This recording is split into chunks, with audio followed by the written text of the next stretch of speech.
got the blues, I've got the alcoholic blues. No more beer, my heart to cheer. Goodbye, whiskey, you used to make me frisky. So long, highball, so long, gin. Oh, tell me when you're coming back again. Blues, I've got the blues since they amputated my blues.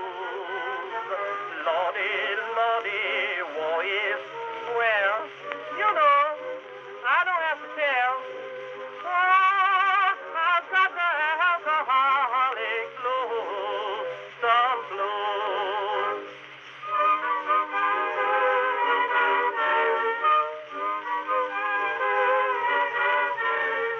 Prohibition, that's the name. Prohibition drives me insane. I'm so thirsty, soon I'll die. I simply grind, evaporate, I scarce that dry. I wouldn't mind to live forever in a train if my thirst had only let me quench, and not with Bevo or ginger ale. I want real stuff by the pail.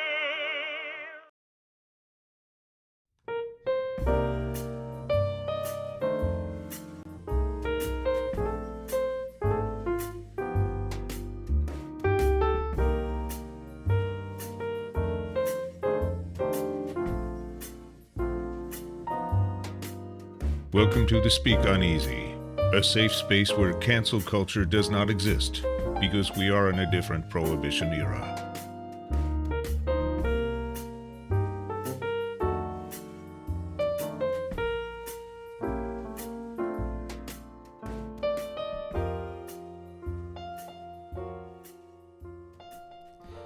Good evening, and welcome to another episode of the Speak Uneazy with your host, the bartender. Tonight's random read is going to come off of the book of Jeremiah, chapter 49, verses 1 through 6. God's message against Ammon.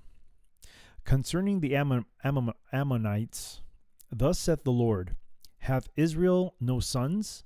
Hath he no hair? They then doth their king inherit Gad, and his people dwell in his cities? Therefore, behold, the days come, saith the Lord, that I will cause an alarm of war to be heard in Rabbath of the Ammonites, and it shall be desolate heap, and her daughters shall be burned with fire, and shall Israel hear unto them that were his hairs, saith the Lord. Howl, O Heshbon, for I is spoiled. Cry, ye daughters of Rabbah, gird you with sackcloth, lament, and run to and fro by the hedges. For their kings shall go into captivity, and his priests and his princess together. Wherefore gloriest thou in the valleys, thy following valley, O backsliding daughter, that trusted in her treasures, saying, who shall come unto me? Behold, I will bring a fear upon thee, saith the Lord God of hosts, from all that be about thee, and yea, shall be driven out every man right forth, and none shall gather up him that wandereth. And afterward I will bring again the captivity of the children of Ammon, saith the Lord. Once again, this random read comes from the book of Jeremiah, chapter 49, verses 1 through 6. God's message against Ammon. Good evening, everybody. I don't see too many people out there, but nonetheless, we are going to press on. We are going to press on. I just snarled. Okay, so tonight's cocktail, we'll be making a horchatini. I'm kind of gonna go just by making it. I don't think there's a history on this because I kind of just figured I'll make like a martini that's flavored horchata. So yeah, let's go ahead and get this started. So first thing I'm going to do, or actually first thing I've already done, was I've already chilled the glass, the martini glass, and what I'm going to do is I'm going to put swirls of chocolate and caramel inside the martini glass. Start that off. All right. So it's chocolate caramel sauce that I just swirled in the glass. So first thing we're going to do is we're going to take 2 ounces of vodka, and tonight's choice of vodka is Stolichnaya vodka. So that's what we're using tonight. So let's go ahead and pour this in the shaker.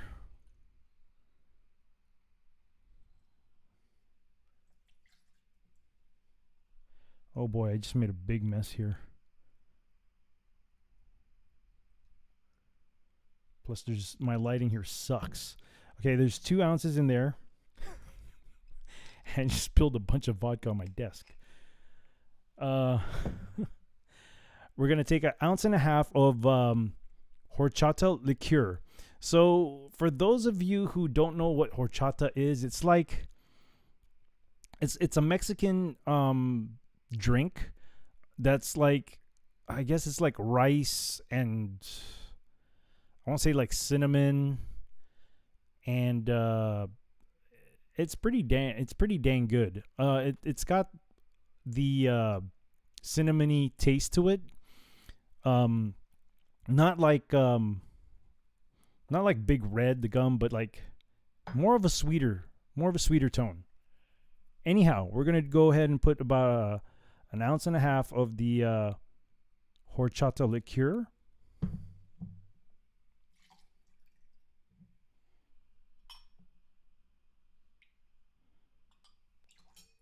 I'm just making a big old mess today. All right, so we got that in the shaker. Next, we're going to take chocolate liqueur. I'm going to put a little bit of chocolate liqueur. I'm going to put about 1/2 ounce of chocolate liqueur into the shaker.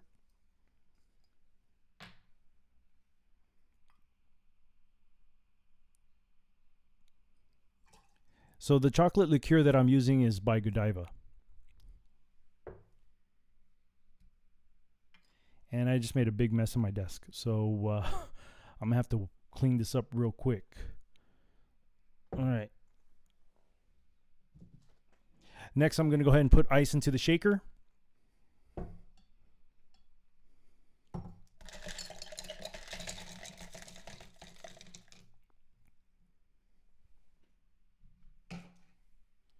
Close the shaker up. And shake.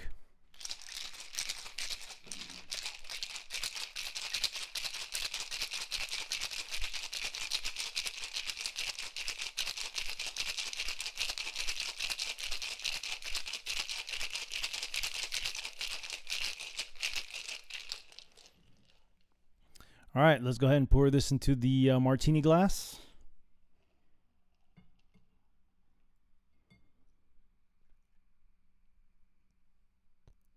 All right, it's got like a milk, like a chocolate milk kind of color to it, obviously, because of we use chocolate liqueur and horchata liqueur. Ooh, man, I already can smell this thing. It smells really good. Hey, Joyful Lily. Happy Sabbath. Happy Sabbath. Thank you for hanging out.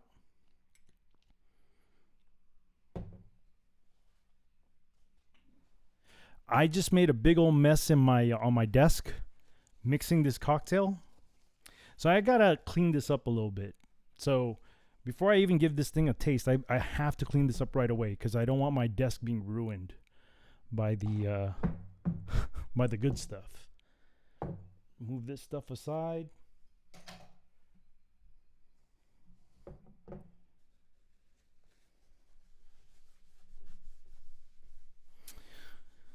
You know, the barkeep's always got to keep the counters clean, you know? It's not all about just making cocktails and mixing drinks. It's also keeping the damn place clean.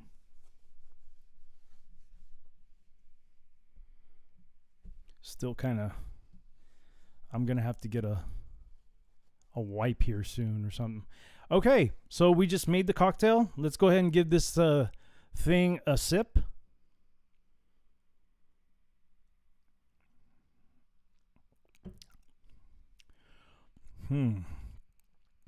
That tastes really good. Oh my goodness, that dessert. It's a dessert cocktail. Oh my gosh. It's good. I have to admit that it's kind of a bit strong. There is some Barbados rum mixed into the horchata liqueur. And the horchata liqueur that I use is by Karuva. It's a horchata cream liqueur. They use Barbados rum. There's some, I think there's some vanilla flavoring in that too. And it's good. I ain't gonna lie. This thing's good. Cool. Joyful Lily says, I'm enjoying my $6 Magnum of wine. Hey, nothing wrong with that. Nothing wrong with that. This is stuff that I've saved, that I've had for a while. I made a horchatini, like a horchata martini. I just made it up. It's not a typical drink. I was just experimenting with stuff that I had because I have some stuff that I don't want to go bad. So, and plus I kind of wanted to drink a sweet cocktail for tonight. So here's to the horchatini. Cheers, everybody. That is so good. It's good, but I prefer a chocotini. I love chocolate, so I prefer a chocotini. So how's everybody? How's everybody? There's not really much people here. Joyful Lily is the only one here. But I'm very grateful that you're here. Thank you for, wanting to come by and hang out and kind of delve into what I'm going to delve in today. So today we're going to go through the Apocrypha. If you weren't here last was that Wednesday? We did a little touch on the. Was it Wednesday? No, it was Wednesday. It was Monday. If you were here last Monday, we did a little touch on the Apocrypha, on the lost book of Adam and Eve. So we're going to delve into that. And we're also going to delve into we're going to continue with the angelic studies. And I'm going to go down the line of the ranking of the angels, because I've already started from the way top and we're working our way down. So we're going to go to the top of the second tier, because if you haven't joined me like about a month, 2 ago, I started doing this angelic studies thing, and found out that there were three levels to angelic, the ranking orders. So we've already touched on the top one. Now we're going down. We're working our way down. So we went from the top, and now we're going to the second tier, and we're going to be working on the top person on the not the person, but the angelic order of the second tier. Joyful Lily, you're not a fan of martinis? Yeah, me too. I mean, I'm more of a whiskey bourbon. Scotch guy. I don't really like. I mean, I used to like vodka, but not too much of a fan of it now, because I just appreciate everything about how whiskey's made, and that's kind of my take on the whole thing. And I've been doing home mixology for years now, and it's like a hobby to me. I find it fun, and it's an art. It really is an art, and it's one of those things I just like to do. And it's probably one of the reasons why I kind of named the bar or the show, The Speak Uneasy, because of the times that we're living in, and because, speakeasies used to be really popular back then. So why not make a show based on a Prohibition era, since we're kind of in the same boat as far as Prohibition goes. Prohibition era goes again. And it's funny, like it's 100 years later where now speech is being prohibited like liquor was back in the 1920s. So yeah, that's kind of how I got the idea of the name of the show. Let's see. Joyful Lily says, I love the Apocrypha. Well, I just recently bumped into it. I mean, I've heard about it, didn't know what it was. Apparently, I learned that Apocrypha means hidden secrets, something like that. So that kind of sparked my interest. The Joyful Lily, the Book of Adam and Eve reads like soap opera to me. Well, the whole Bible does. I mean, if you're here every Monday watching the TV show that I've been sharing with everybody, it's pretty much a soap opera. The whole thing. But not to say that the TV show is based, like everything that happened there is the way it happened, but it's just a way of getting people to spark that relationship, either to start sparking the relationship with Christ or to rekindle what was lost with that relationship, if anybody even had one to begin with. So yeah, that's my purpose.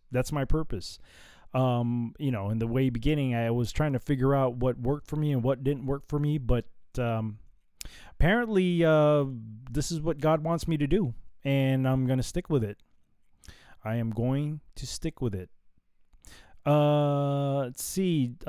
Joyful says, I'm going to send you something after the show, probably tomorrow. Sure. Just know that tomorrow is God day for me, and everything is going to be focused solely on God tomorrow. That is because Sabbath started on sundown today, and it'll end on sundown tomorrow. So that's I'll get to it when I'm on Sunday. I'll get to it on Sunday. Joyful Lily also says, I'm fascinated by everything Prohibition era. Yeah, it was a cool how do I say? It was a cool era. Not to say that murder is cool, because of course back in the 1920s there was so much murder from the whole Prohibition thing with liquor. But just the whole story about how the government just tried to control. They tried to control, the sale of liquor, which was a big failure because murder rates and other crime just went up when they did that. And I mean, don't get me wrong. I mean, there's problems with even legalized liquor now. We have problems with it. But my focus not solely it's not solely on, it's just themed as that. And I don't drink that much, to be honest. I only drink when I'm on the show. Every now and then I'll have some scotch or some bourbon neat, but other than that, like, I don't be drinking every day, So yeah, that's it's just the theme of the show. It's just the theme. And the times that we're living in, can we honestly say things without any kind of without any kind of repercussion nowadays, So that's why I kind of named it The Speak Uneazy. Joyful says, Hidden. Hey, Kiss. Good evening. Thank you for coming by, girl. Good evening to you. Thank you. Casual Gigi is here as well. Good evening to you. Hello, ladies. Wow, I got the 3 ladies here. Cool. Joyful Lily says, of course, no rush. Keep the Sabbath. I always will. I always, the moment that I found the truth out about that, I mean, not to say that, I mean, because I didn't worship at all. I believed that there was a God, but I didn't really worship at all. But, when I found out that the Roman Catholic Church kind of switched, they kind of made the switch on people.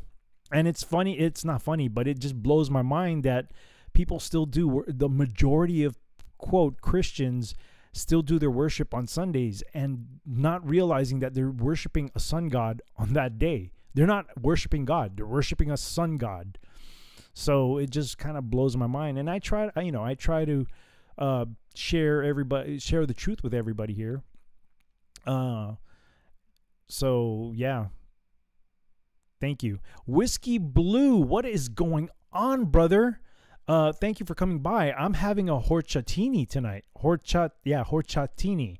It's like a horchata martini. And man, is this real good. This is real good. This is good stuff. Man, it's really good to see a lot of the regular names here. It really is. Kiss, thank you so much for the cookie, girl. Thank you so much. And also thank you for dropping the link there as well. Thank you so much.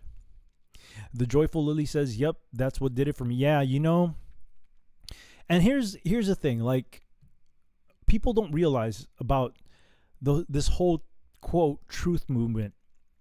Like, yeah, it's good to know the truth about what politicians are making, what decisions that for us and all that, the corruption and all that stuff. But, to be honest, that's been going on since the beginning of politics, and it's never changed. It's never changed. So, back in 2007, and I know I've shared this with some of you other people who have been here since the beginning, but, ever since I found out about the real truth about, the meddling with kids and all that stuff and what they do, and when my mind couldn't grasp the reasoning behind it, and the reasoning only being that they're satanic and it's against the devil and God, my focus on truth seeking changed. So then I started trying to build a relationship with God back in 2017. Okay. But that didn't become serious until 2020. 2020 is when I got really serious about having that relationship with God, and I even took a step and got baptized. I was baptized Roman Catholic, but everything that church has done, and I'm not bashing on Roman Catholics. Look, you can go ahead and follow that, but I've done my own truth seeking for myself and what I believe what the truth is as far as God goes. And, the closest thing I got that I think, and look, everybody has a different view on what they believe in when it comes to God. But, the closest thing to truth that I felt was through the SDA, the Seventh-day Adventist. And I'm non-denominational. I don't even like to call myself a Christian. I only like to call myself as somebody who follows Christ, who follows Jesus. And I want to keep it that way. And I don't even tell everybody, look, I'm SDA. No, I don't say that. I just tell them I'm a follower of Christ. I was baptized and I learned a lot of stuff from SDA, being that my pastor is SDA, and also having to watch a few documentaries by SDA people. But I don't like to, because religion, this whole thing of religion is all man-made. And I want to separate myself from that, because Christ is for everybody, dude. You don't put little divisions on what sect. It's either you follow Christ or you don't. And that's just my take on it. That's just my take on it. Like I said, I don't claim any particular religion. I mean, I learned a lot from SDA, but I don't claim to be SDA, if that makes any sense. Let's see. Whiskey says, I only drink on days ending in Y, which is every day. Hey, every day is a day, right? Well, it's more than a day. It's 7 days. Let's go to the bar, guys. I know this video just keeps on repeating itself. Let's go to the bar. Here we go. There's JFK Jr. There's the JFK Jr. clone right there. Okay. That's funny, Whiskey.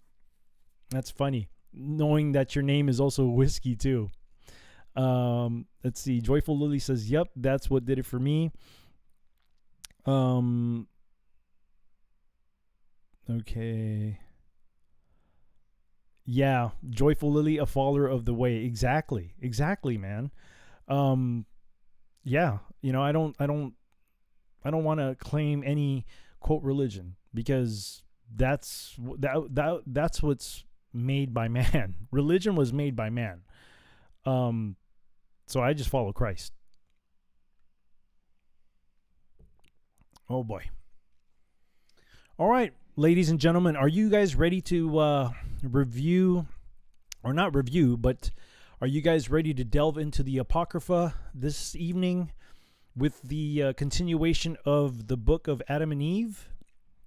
I hope so, because we're going to start this thing. Let me go ahead and, but before let's start with the web page here that I got my information from, just so you know that I'm not the one who, this is not my writings. This is just stuff that I found, and then we all can kind of put our minds together and kind of see what it means. So this is going to be an interaction between, the people out in the bar and myself. And this is how we learn this is how we all learn. Having more than just one mind, because we can get ideas from each other and kind of conjure up what it could mean and stuff like that. So let's go ahead and go here. Bam. So the website that I got my information from is called sacred-text.com, and it's on the Apocrypha. According to this, it says Apocrypha means hidden things in Greek. The apocryphal, man, I can't even read this. The apocryphal, is that right? Apocryphal books of the Bible fall into two categories: texts which were included in some canonical version of the Bible at some point, and other texts of the biblical nature which have been canonical. My understanding from this is that, was it Constantine? I believe it was Constantine, and I learned this through W.C. Cranop, who's a very dear friend of mine, because I look at him as somebody, because he knows a lot more than I do, and I look at him as somebody who can point me in direction to look for things, because I am learning as I go. And I remember him saying that he dedicated 2 years into just biblical studies and trying to find the truth. So, I take his directions with great what's the word I'm looking for? With not respect, but I know that he's knowledgeable. Okay, so the last time we did this was back in, I want to say, Monday. We started off and we ended at chapter 3, I believe. Chapter 3, or was it? Yeah, it was chapter 3. So we're going to continue on at chapter 4. So this is going to be the Forgotten Books of Eden, and this is by Rutherford H. Plott Jr. in 1926. Okay. So chapter 4, Adam laments the changed conditions. Adam and Eve enter the cave of treasures. So apparently, after they lied to God about not eating from the forbidden tree, they I wouldn't say banished. I wouldn't say they were banished from the garden, because I think the cave of treasures was still in the garden, but God instructed Adam and Eve to go to the cave of treasures. So they weren't banished. That's my interpretation. I think they were just told to go somewhere else and not be in the other areas of the garden. But Adam and Eve wept for having come out of the garden, their first abode. And indeed, when Adam looked at his flesh that was altered, he wept bitterly, he and Eve, over what they had done. And they walked and went gently down into the cave of treasures. And as they came to it, Adam wept over himself and said to Eve, "Look at this cave that is to be our prison in this world, and a place of punishment." Wow, that's almost as when you send your kids to their room when they all mess up and stuff like that. I mean, I don't do that to my daughter. I deal with it in a different way. I deal with her being bad in a different way. I don't send her to her room. I don't do timeout. I handle it in a different way, and I'm going to leave it at that. What is compared with the garden? What is it, narrowness compared with the space of the other? What is this rock by the side of those groves? What is the gloom of this cavern, compared with the light of the garden? What is this overhanging ledge of rock to shelter us, compared with the mercy of the Lord that overshadowed us? What is the soil of this cave compared with the garden land, the earth strewed with stones, and that planted with delicious fruit trees? And Adam said to Eve, "Look at thine eyes and at mine, which afore beheld angels in heaven, praising, and they too without ceasing. But now we do not see as we did. Our eyes have become of flesh." Wow. They cannot see in the manner as they saw before. Adam said again to Eve, "What is our body today compared to what it was in former days, when we dwelt in the garden?" After this, Adam did not like to enter the cave under the overhanging rock, nor would he ever have entered it. But he bowed to God's order and said to himself, "Unless I enter the cave, I shall again be a transgressor." Wow, it sounds like he's regretting what he did, man. Looks like he's regretting it. And we're all, look, like sometimes we get to that point where we're like, damn, we shouldn't have done that, right? So that's kind of where he's in layman's turn, in present layman terms, he's like, damn, I effed up. I effed up big. We both effed up. I mean, if you put it in like humorous ways, but man, like to disobey God, yeah, he kind of sent them to their room, sort of, kind of. Chapter 5, in which Eve makes a noble and emotional intercession, taking the blame on herself. Wow, now she's taking responsibility. Wow, that's, she's taking responsibility for trying to convince Adam, or convincing Adam, not trying to, but because she did, right? Man, this horchatini, it's good. Then Adam and Eve entered the cave and stood praying in their own tongue, unknown to us, but which they knew well.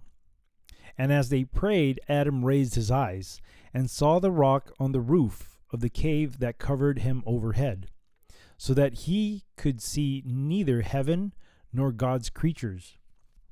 So he wept and smote heavily upon his breast until he dropped and was as dead. And Eve sat weeping, for she believed she was dead. it's funny as I'm not funny, but it's weird as I'm reading this, because you know how technology is advancing and all this stuff, and it's supposed to be making things easier for us. And the other day, I want to say it was yesterday or today, either yesterday or today, I was watching this video about how Elon Musk had this interview with Joe Rogan talking about putting a chip in your brain and having a part of you up in the cloud. So when you die, a part of you still lives. So I just thought that people who are wanting to go that route, and this goes into the whole transhumanism thing, although they may be physically dead, they're spiritually dead as well, right? So it's kind of like that too, because the devil said that you will be all-knowing after eating the fruit, or you'll know everything like good and evil, something to that effect, which is kind of similar to what Elon Musk was kind of talking about. Anyways, let's continue on. Then she arose, spread her hands towards God, suing him for mercy and pity, and said, O God, forgive me my sins, the sin which I committed, and remember it not against me. For I alone caused thy servant to fail from the garden into this lost estate, from light into this darkness, and from the abode of joy into this prison. O God, look upon this thy servant thus fallen, and raise him from his death, that he may weep and repent of his transgression which he committed through me. Take not away his soul this once, but let him live, that he may stand after the measure of his repentance, and do thy will as before his death. But if thou do not raise him up, then, O God, take away my own soul, that I be like him, and leave me not in this dungeon, one and alone, for I could not stand alone in this world, but with him only. Wow, that's beautiful, man. I mean, she's willing to take the hit for him. But then again, it was because of her. But it's good that the conscience is eating up in her. Like, she's beginning to realize her own fault, and she's willing to take the hit for him. That's pretty heavy. That's pretty heavy. For thou, O God, didst cause a slumber to come upon him, and didst take a bone from his side, and didst restore the flesh in the place of it by thy divine power. And thou didst take me, the bone, and make me a woman, bright like him, with heart, reason, and speech, and in flesh, like unto his own. And thou didst make me after the likeness of his countenance, by thy mercy and power. O Lord, I and he are one, and thou, O God, art our creator. Thou art he who made us both in one day. Therefore, O God, give him life, that he may be with me in this strange land, while I dwell in it on account of our transgression. But if thou wilt not give him life, then take me, even me, like him, that we both may die the same day. And Eve wept bitterly, and fell upon our father Adam from her great sorrow. That's such a beautiful, it's beautiful to know that she really, really loves Adam. That is such a beautiful thing. And she's trying to do everything she can to take full responsibility for what happened. But to be honest, they both made the decision willingly. But I think it's such a beautiful thing that she's like her consciousness is beginning to eat up in her, and she's willing to take the hit for him. It's beautiful. It's beautiful. How many couples out there would be willing to do stuff like that? I guess people who have been married for a long time with a very strong relationship, because you could be married for a long time and have a crappy relationship, I guess.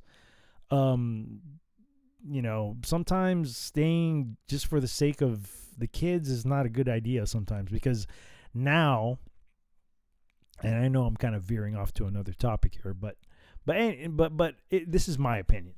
This is what I think. Like, why would you want to show your kids how awful your relationship is? Because you're going to make them think that that's a normal thing. And it's not. A relationship between, a husband and wife should be a beautiful thing. And the kids have to know that sticking together, even through tough times, is a big thing. Like, that's how the kids will learn that, how to have a healthy marriage. Like, you can't, because if you stay just for the sake of just staying for the sake of the kids, like, who's that? I think that's hurting the kids more. That's just my opinion. There could be financial reasons to that too, but why show an example of a bitter relationship between a wife and a husband instead of just letting go and being great parents and not showing the horrible relationship between the parents? I don't know. It's just a thought. It's just a thought. I'm almost done with this drink, man. This is pretty damn good. Okay. Chapter 6. God's abomination to Adam and Eve, in which he points out how and why they sinned. So he already knew. God already knew that they were going to muck it up, But God looked upon them, for they had killed themselves through the great grief. But he would raise them and comfort them. He therefore sent his word unto them, that they should stand and be raised forthwith. And the Lord said unto Adam and Eve, You transgressed of your own free will. Wow. He's like, dude, you guys are grown adults. You guys made that decision yourself. Until you come out of the garden in which I had placed you, of your own free will, you have transgressed through your desire for divinity, greatness, and an exalted state, such as I have, so that I deprived you of the bright nature in which you then were, and I made you come out of the garden to this land, rough and full of trouble. If only you had not transgressed my commandment, and had kept my law, and had not eaten of the fruit of the tree near which I told you not to come. And there were fruit trees in the garden better than that one. But the wicked Satan, who continued not in his first estate, nor kept his faith, in whom was no God intent towards me, and who, though I had created him, yet set me at naught, and sought the Godhead, so that I hurled him down from heaven. He it is who made the tree appear pleasant in your eyes, until you ate of it by hearkening to him. Thus have you transgressed my commandment, and therefore have I brought upon you all these sorrows. For I am God the Creator, who, when I created my creatures, did not intend to destroy them, but after had sorely roused my anger, I punish them with grievous plagues until they repent. But if on the contrary they still continue hardened in their transgression, they shall be under a curse forever.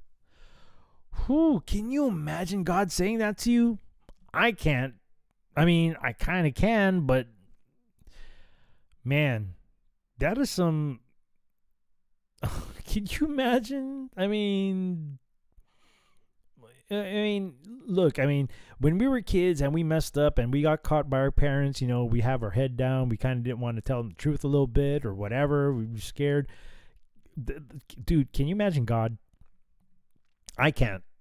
I can't. I'm like, dude, there's no point in lying. He already knows. He already knows what you did. He knows. So, yeah. Let's go take a break for a while. I got to go back to the bar to see what's up with the chats. I also want to make sure that everybody out there, if there's anybody still here at the bar, because this could be boring for some people, but for me, this shit is exciting. Go back to the bar here. All right, here we are. Let me go back to the chats here. Let's see. Where are we at?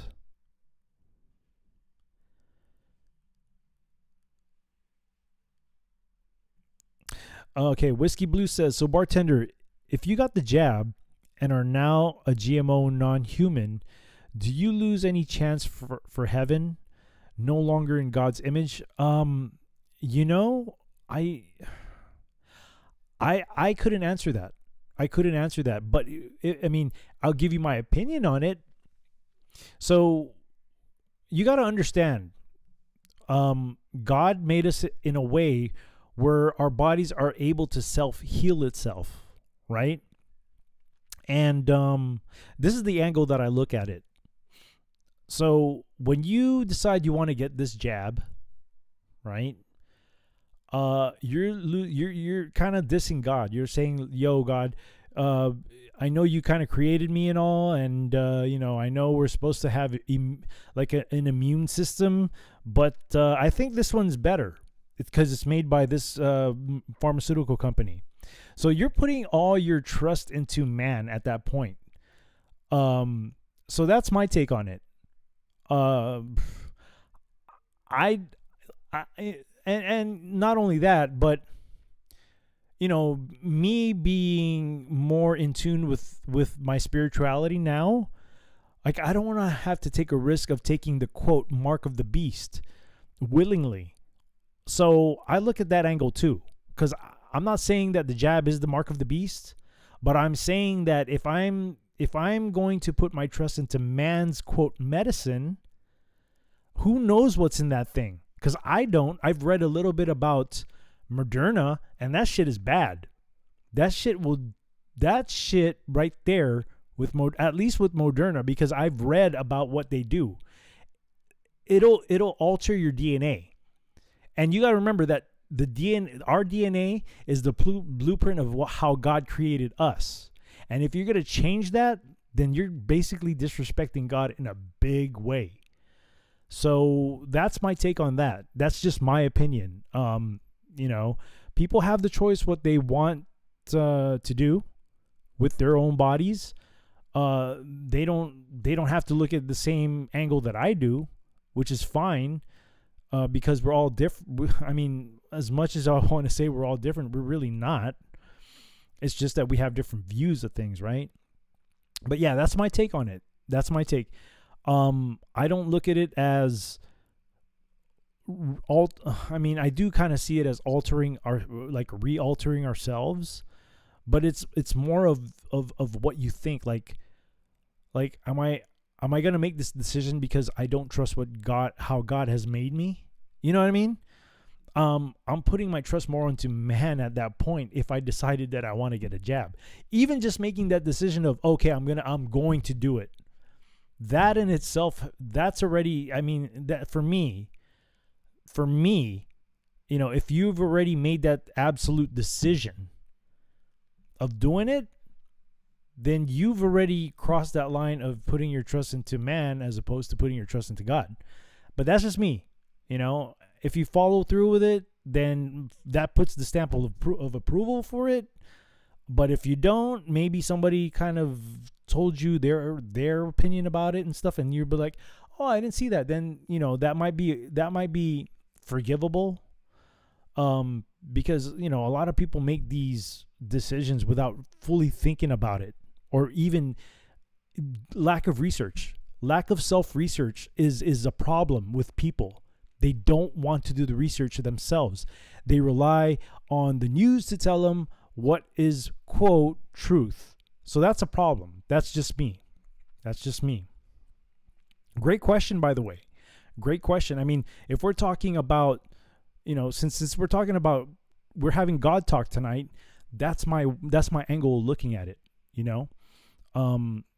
which is, it's unfortunate because a lot of people are just like that.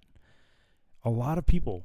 And, I'm here to at least try to un-F that and to make people kind of do the work themselves to find out what's good for them. Like, I'll give you my take on what I'll use myself as an example, and you can even look into what I look into and figure that out on your own.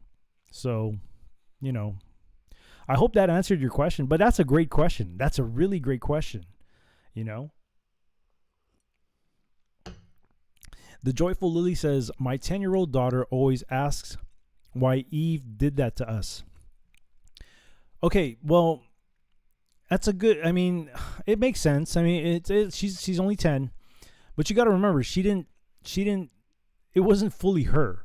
Like, she just happened to be, what was it? It's kind of like, here's a good analogy, right? You're out, okay, so you're doing car shopping, right? You're out doing car shopping. You got a used car salesman trying to freaking sell you this car, and you get buyer's remorse. So it's kind of like that, So it's not fully her. Yeah, in the end, she had the decision whether or not she wanted to eat from the forbidden tree, but that thought would have crossed her mind if Satan didn't, kind of convince her. So it's, Satan had something to do with that decision too, He lied to her. He absolutely lied to her. Joyful continues to say, the beast of Revelation isn't on the scene yet, in my opinion. So I don't believe that this is the mark, and the jab isn't going to keep them from heaven right in.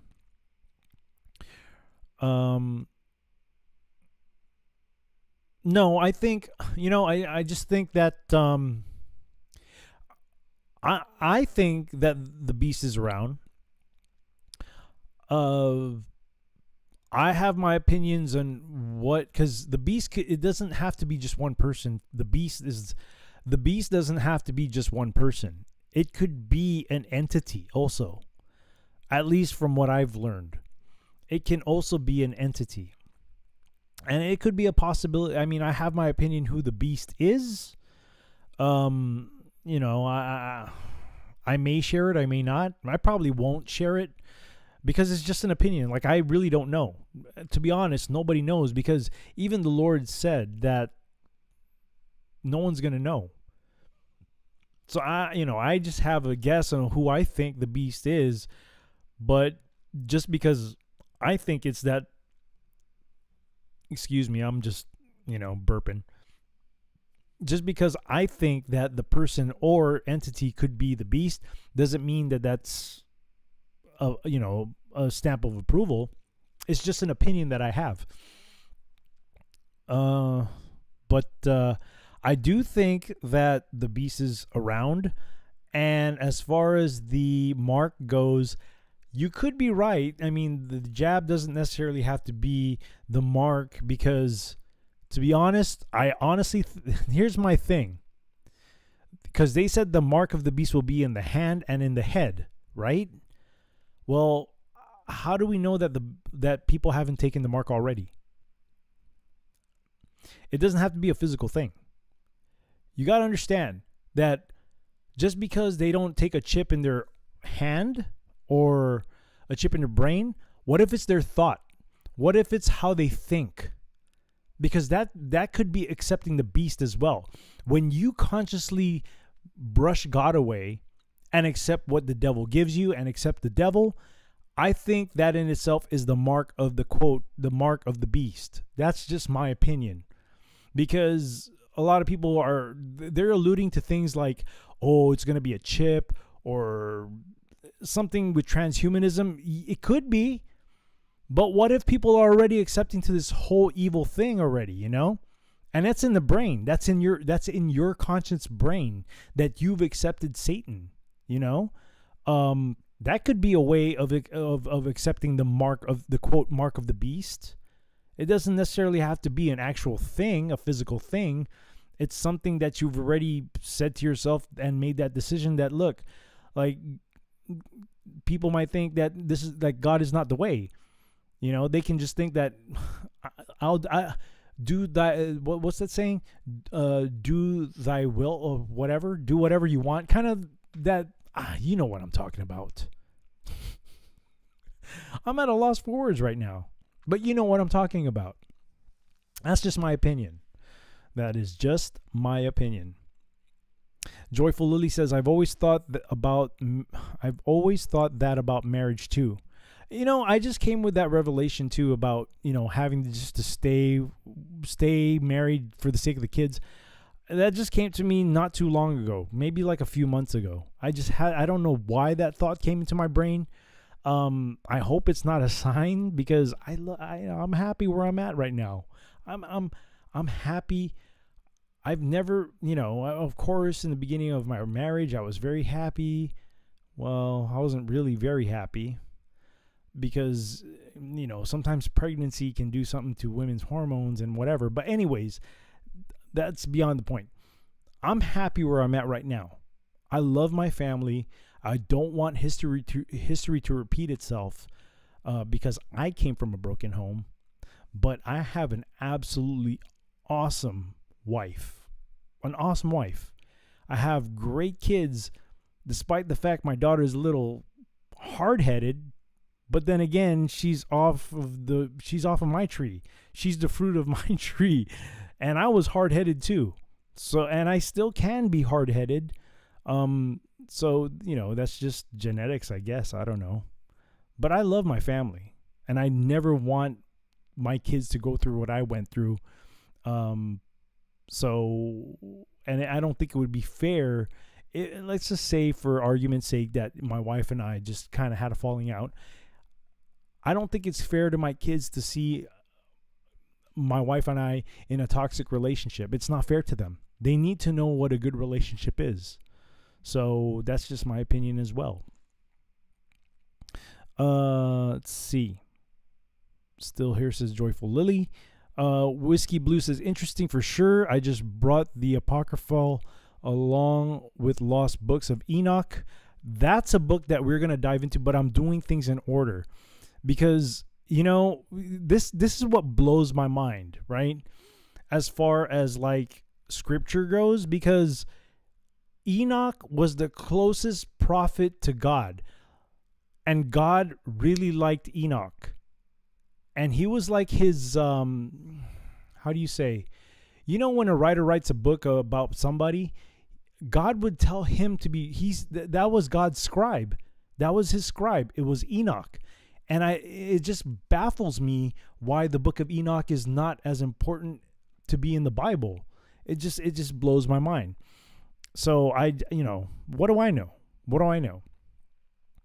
Book of Enoch and one on angels and the fallen ones. Well, yeah, because so Enoch was like the liaison between the fallen angels and God. So why isn't his scribes important in the Bible?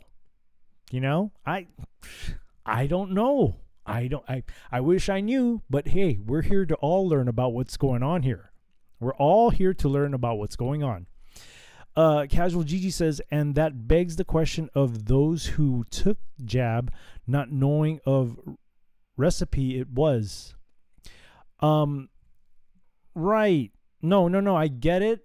And look, I'm not saying just because you take the jab that you ain't going to heaven. I'm not saying that. There's still hope, there's still hope.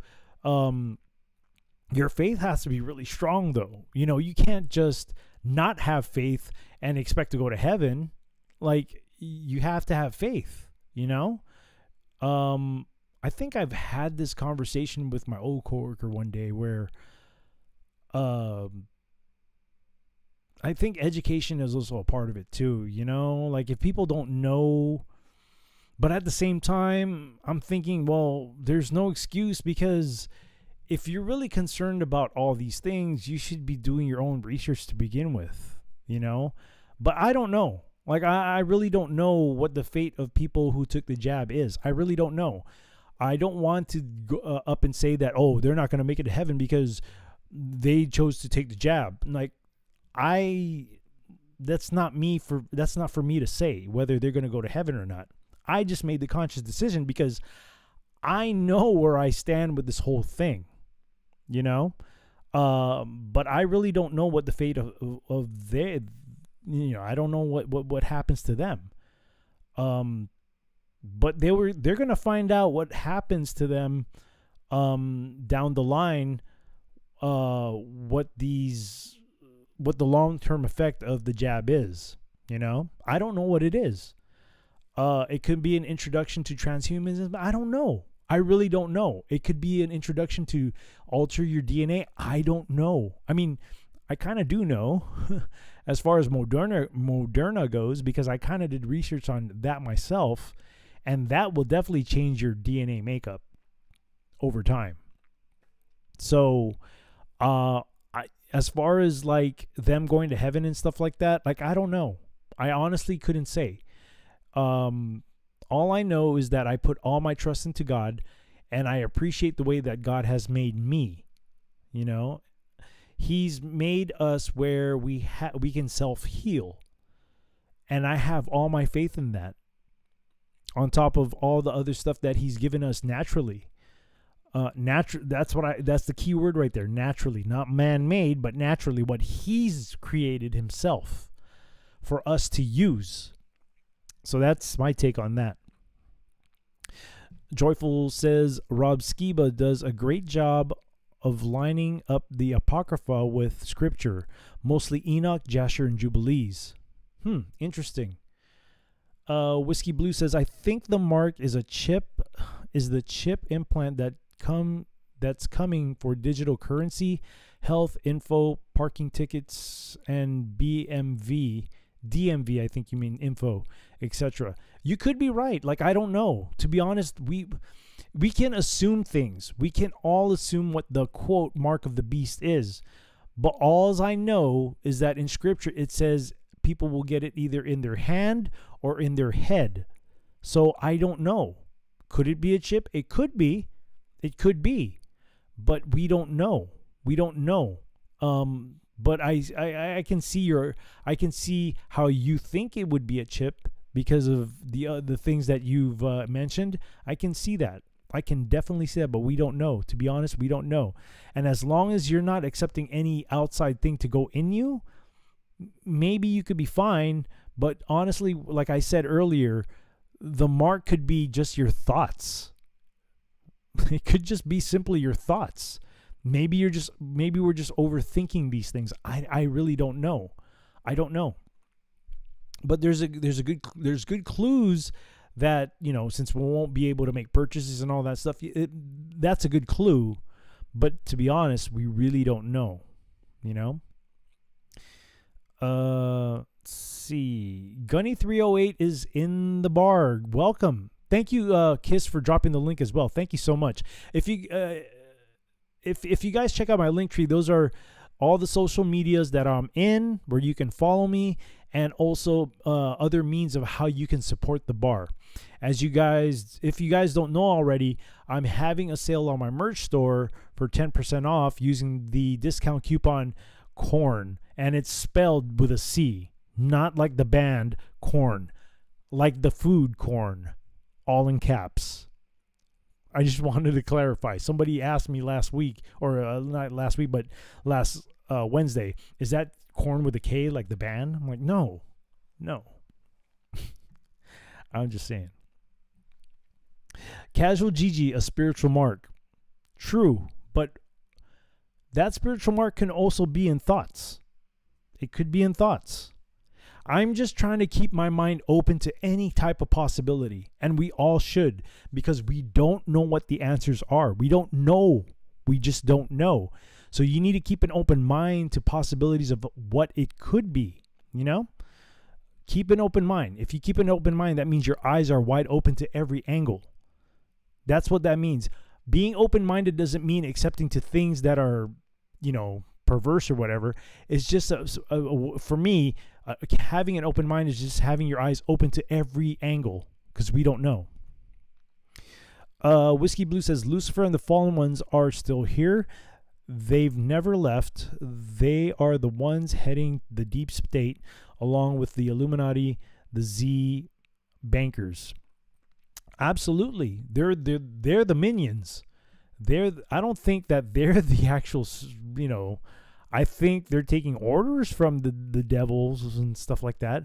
Because here's another thing that I found interesting doing this whole, especially with the angelic the angelic stuff that I delved into. Apparently, a lot of the watchers, they had like certain tasks of certain evil things that they were in charge of, and there were certain watcher angels that had particular assignments. So that's also another interesting thing, man. Like when I started doing this whole angelic thing, like a lot of things opened up, and I was like, wow, I didn't even know that. And there were like a lot of just a lot of angels, fallen ones, and they had they were known for particular things. So that's interesting. Like there's one who's we'll have so much time to get into all this, but first I want to be able to do this, of course. I don't want to go off track because I still have to go with the angelic studies here, and I don't plan on keeping the bar open later than 12 tonight. Let's see. Joyful Lily says, I'm a little behind the stream, but I feel the same way about Antichrist. I don't believe it's a singular person. I don't think so either. I really don't think so. That's how I look at things. It's an influential group. It could be one person, or it could be an influential group. Whiskey Blue says Zionist bankers. Joyful Lily says, I agree. Thoughts and actions, head and hand. That could be it too. That could I want to be able to keep my mind open to what that means. I don't want to be expecting, a chip. I don't want to be expecting that, and then come to find out that I took whatever the mark is without even knowing that I took so you got to keep an open mind about these things. Look at every angle, everything. And I'm talking 360, baby. I'm not talking like what the literal thing means, because you got to, as much as God is simplistic about his directions, sometimes it's as simple as what he just said, and you just got to keep it simple sometimes. I know he talks in parables, but there are also times where he's telling you, like, he's literally telling you the easiest way that can be understood. That's just that's my thought. Joyful says she stole from her hubby. That's funny. I read somewhere that they were all concerned with not taking the mark, that we forget to look at what being marked by God means. Absolutely. We can't forget that. Whiskey Blue says, right, the Watchers is the whole subject on its own. Yeah, that is an interesting topic. But then again, that also relates to the book of Enoch, because, like I said, Enoch was the liaison between the fallen angels and God. Like, the fallen angels were asking Enoch to, like, please, can you please talk to God for us? He was like that guy. He was the middleman. And that's an entire freaking story in itself. But we'll get there. pardon me, we eventually get there when we get to the book of Enoch, because right now I'm starting from the beginning. You know, I don't want to jump into like different books here and there. I want to be able to do things in all, you know, from the beginning, all, you know, we're doing this in order. We're going to do this in order together.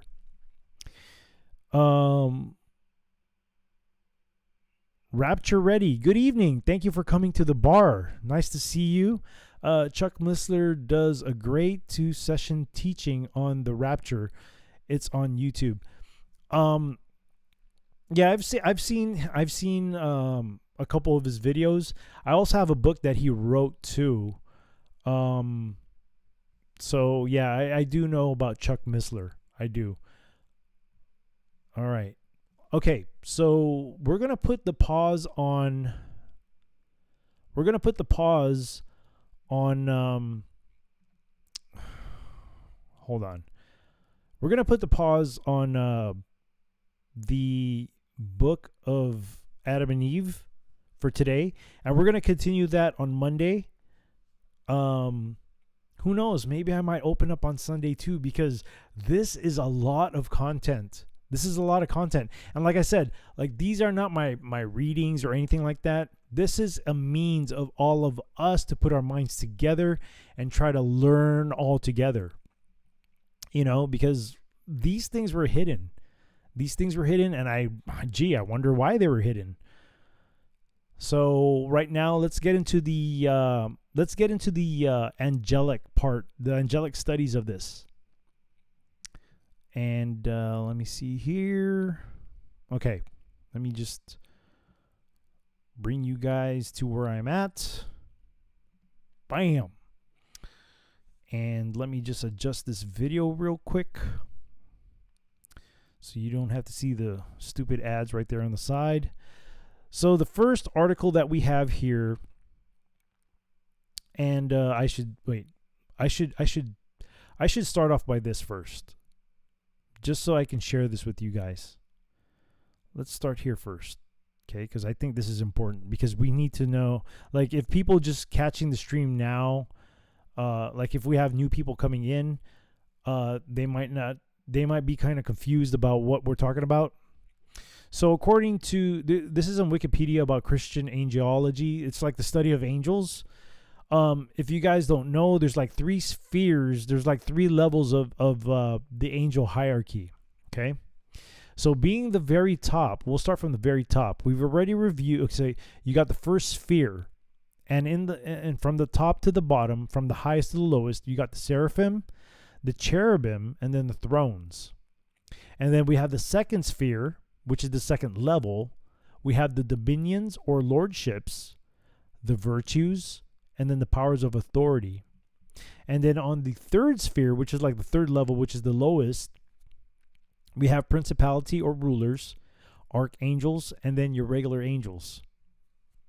And apparently, I think personal guardian angels fall into that, but I've read and seen videos that say kind of different stuff. But tonight, because I've already reviewed the seraphim, the cherubim, and the thrones. So now we're going to be learning about the dominions or the lordships. Okay. So I just wanted to preface that with, you know, oops, we are here. Okay. Let me just fix this, because, you know, don't want you guys to be off track here with the with the ads and stuff, because we're doing angelic studies. Okay. So I found this article here from learnreligions.com, and article was written by Whitney Hopler, and it was, I guess apparently it was updated on April 28th of 2019. Article reads, what are dominion angels? Dominions deliver justice, show mercy, and lead lower-ranking angels. Carrying out God's will, dominions are a group of angels in Christianity who help people keep the world in proper order. Dominion angels are known for delivering God's justice into unjust situations. Gee, do we need a bunch of dominions right now, don't we? Showing mercy towards human beings and helping angels in lower ranks stay organized and perform their work well. When dominion angels carry out God's judgments against sinful situations in this fallen world, they keep in mind God's good original intent as the creator for everyone and everything he has made, as well as God's good purposes for every person's life right now. Dominions work to do what's truly best in difficult circumstances, what's right from God's perspective, even though humans may not understand. And I've spoken about that too. Like, God is not going to tell us everything, because some of the things that God does, and sometimes you ask yourself, why did God do that? Like some things, it's none of our business. And that's just the way it is, we are not gods, which is why we don't know like God knows. So, take that for what that's worth. But I don't want to be a god. I always want to serve the true God, and I'll keep it at that. Examples of dominion angels at work. The Bible describes a famous example in the story of how dominion angels destroy Sodom and Gomorrah, two ancient cities that were full of sin. Dominions carried a God-given mission that may seem harsh, to completely obliterate the cities. But before doing so, they warned the only faithful people living there, Lot and his family, about what was going to happen, and they helped those righteous people escape. Dominions also often act as channels of mercy for God's love to flow to people. They express God's unconditional love at the same time as they express God's passion for justice. Since God is both completely loving and perfectly holy, dominion angels look to God's example and try their best to balance love and truth. Love without trust isn't really loving, because it settles for less than the best that they should be. But truth without love isn't really truthful. But truth without love isn't really truthful. Yes, okay, I agree with that. Because it doesn't respect the reality that God has made everyone to give and receive love. Dominions know this and hold this tension in the balance as they make all their decisions. And you got to understand, people, that angels, as far as I understand, they don't have consciousness like we do, which baffles them sometimes of why reasoning, not consciousness, but reasoning. They don't have reasoning like we do. So, I mean, that's what I understand. They don't have the reasoning that God has given us. Messengers and managers for God. One of the ways that dominion angels regularly deliver God's mercy to his people is by answering the prayers of leaders around the world. After world leaders, let's be honest, man. I'm hoping, and I will use the word hope, that there are actual world leaders that actually pray to God and be sincere about it. And I'm really hoping that there are leaders like that.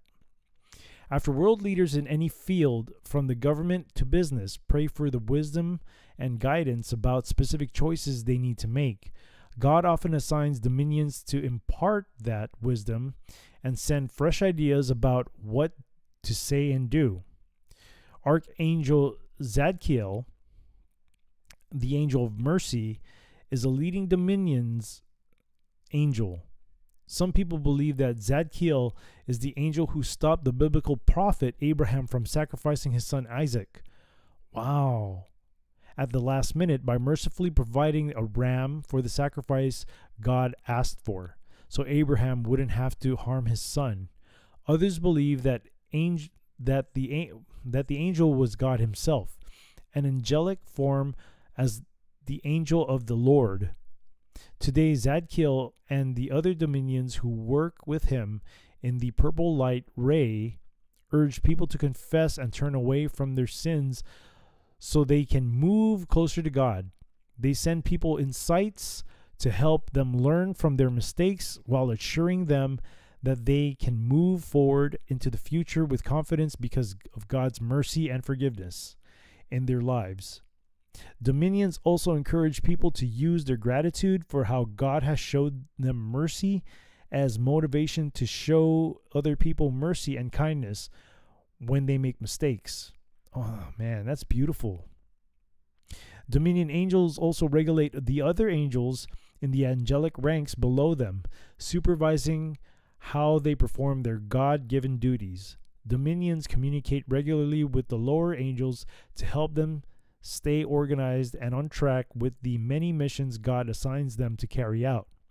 Finally, dominions help keep the natural order of the universe as God designed it by enforcing universal laws of nature.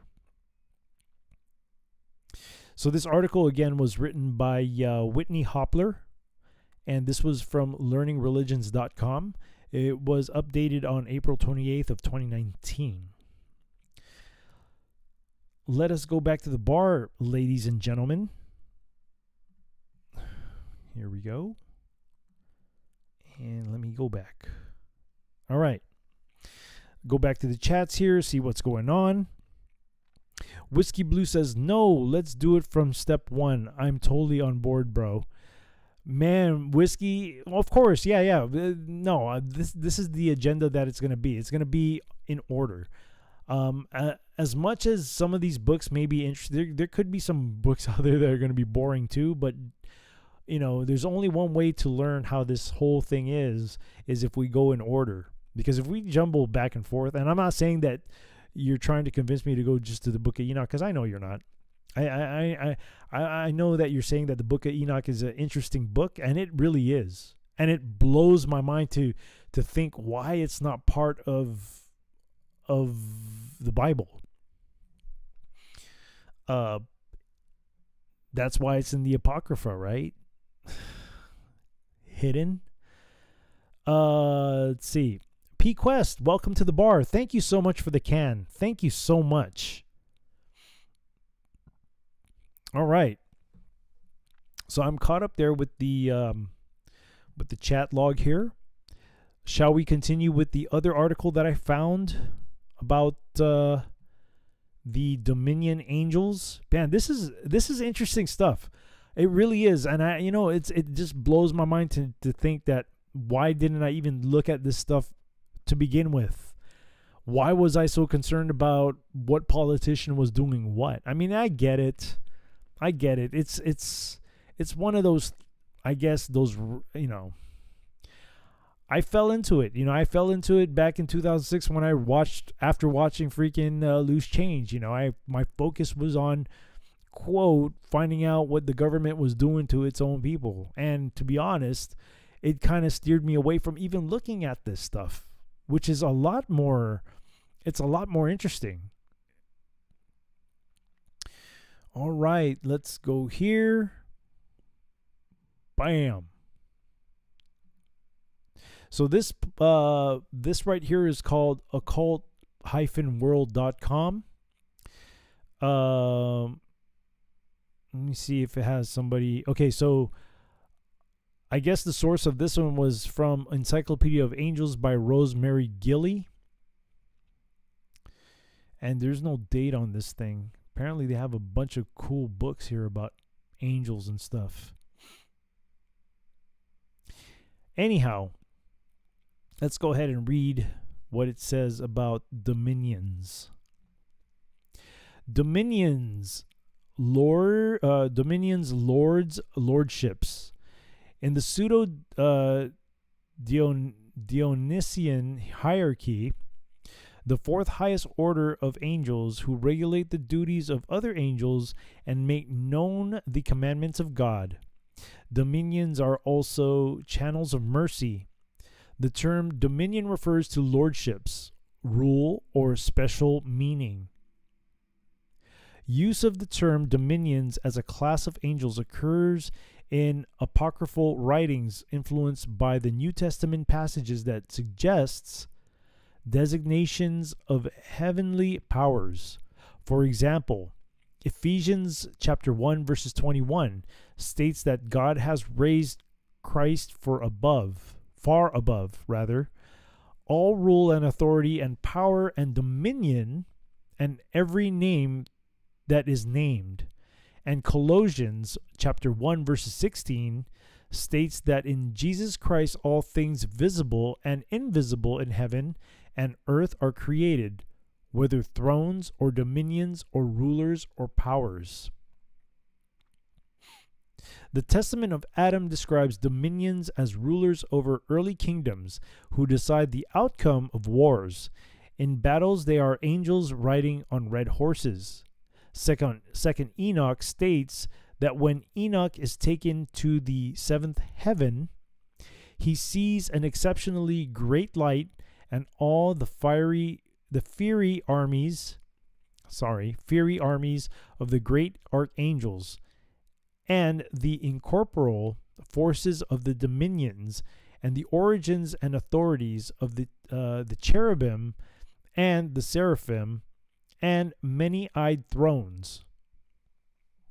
I guess it's chapter 20 verses 1 on the second book of Enoch. Ethiopic translation of first book of Enoch refers to angels of dominions.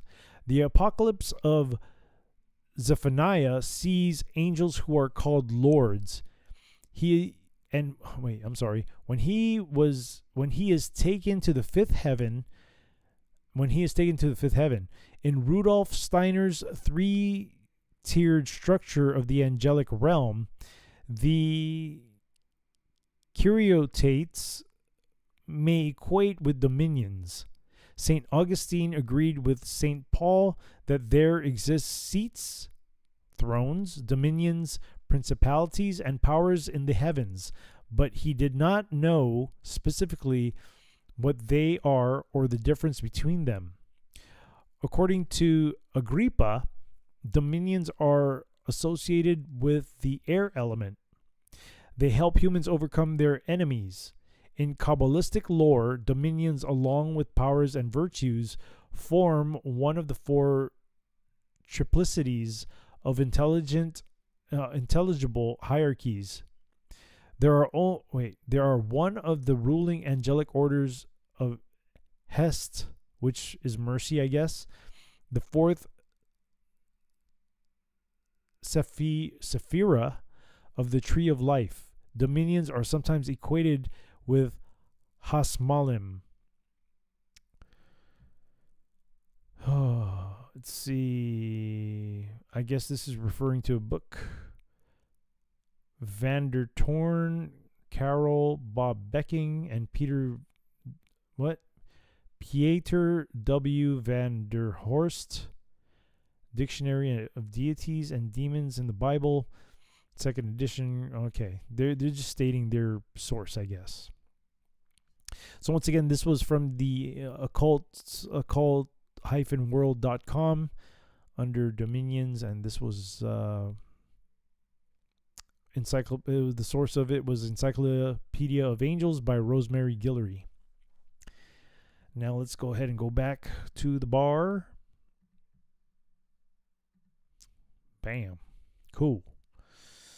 Whiskey Blue says, I love this. Makes my life easier and funner. Well, what do you mean makes your life easier? Like, to understand? Because things are beginning to click in my head now. They're beginning to freaking click because, I mean, although we've watched episode after episode from the Bible, and it sort of went in order a little bit, I guess. I'm beginning to understand a lot of how this whole thing came to be, how we got to this mess we are in right now. It's definitely eye-opening, and it gives me understanding of how we got to this. It's definitely eye-opening. Joyful Lily says, yep, read it. P Quest says, you're welcome. WC says rough crowd at hey dude, that's his show, bro, and I just love doing what I'm doing here, man.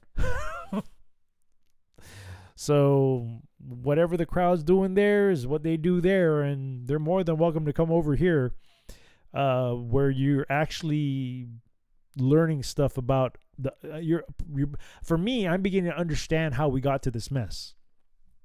So Crane up with the thank you, 777 gold pills. Thank you so much. Kabbalistic lore is danger word, brother. No, don't worry, dude. I'm just reading what I found. It's not something that I believe in. We're going through the ranking, the pecking order of the angels. We're in the second, what you call it? We're on the second sphere. The second sphere. It's angelic studies, my friend. And I'm, like I said, these are writings that I just found, and we're all putting our heads together to get together so we can learn about these things and find out what it means. Like I'm not trying to convince people like, yeah, this is the word. No, we're just sharing information here and we're figuring it out. So that's that. That is that. SKG123. First of all, thank you for being here, my friend, and thank you so much for the shades. Thank you so much. Whiskey Blue says, yes, easier to share learning with you and chat than just myself. No, absolutely. I'm the same way. Like I'll sit down here sometimes and I'll be like, I'll read stuff and I'll be, I don't know how to translate that, And it's easier for me to bounce ideas off of other people, so then it helps me and it helps them something, because they may be able to see something that I can't, and vice versa, which is why I started doing this, because I want all of us to bounce ideas off of each other to find out what they see and I don't see, and vice versa. So this is absolutely awesome. Latoni Akil, thank you for coming to the bar. Amen. Amen. Amen or amen. WC Crane says, okay, phew. Yeah, man. I'm just picking up a bunch of stuff that I found, and I'm not saying that this is the true word. I'm just saying this is the information I found. This is what these people think that is, and we're just bouncing ideas off of each other. So my intention, my heart, my soul is always going to be with the Creator up there. God is always first, no matter what. Like, I know God ain't going to lie to us. Kiss, thank you for, oh my goodness. Pardon me, guys. Kiss, thank you so much for sharing the link there, dropping the link. So just a little reminder here that we are streaming on different platforms tonight. We are on, obviously, foxhole.app and pill.net. That's a given. And we're also doing a live thing on Twitch. Hello to my one Twitch person out there. We're also doing live streaming here on Facebook Live and Twitch Live and YouTube. So I don't see anybody in the other platforms, but hey, don't matter. We're going to keep on going to do this thing. Matter of fact, there is a video here that I do want to share, but I'm going to have to kill the YouTube part of this because it's actually from somebody who created this video on YouTube, and I don't want to, I just don't want to get any strikes from them because I've already gotten 2 strikes from my recorded podcast that I, when I was pushing content out there for my podcast. And I think that if I go forward with this part of it, I think that'll be the end of my streaming thing there. And I'm trying to build this. I'm trying to build my channel. I'm trying to build it. I love the Foxhole and everything, but I really got to start building. I do, because it's just, I got to get the word out. Whiskey Blue says, exactly, bartender, I need this. WC Cranop says, my mandate is to help those who I can, where I can, when I can, just saying. Absolutely. And I think everybody here has a role in that. I think everybody has a role to help somebody somewhere in some way. I definitely think that. Latanya Keel, gotcha. Man, I'm just bad. I apologize. Latanya Keel, like the keel of a boat, or I keel you. I don't know about that. I don't know about that part. I mean, the keel of a boat, yes, but you're keeling me right now. All right, before I go any further, let me go ahead and kill the YouTube part. If there's anybody on YouTube listening live, feel free to come by to foxhole.app or pill.net. Or if you don't want to, you can always go to Twitch, my Twitch channel, which is the Speak Uneazy 20 on Twitch. Or you can give me that follow right there on Facebook or Twitter. So, yeah, give me a follow there.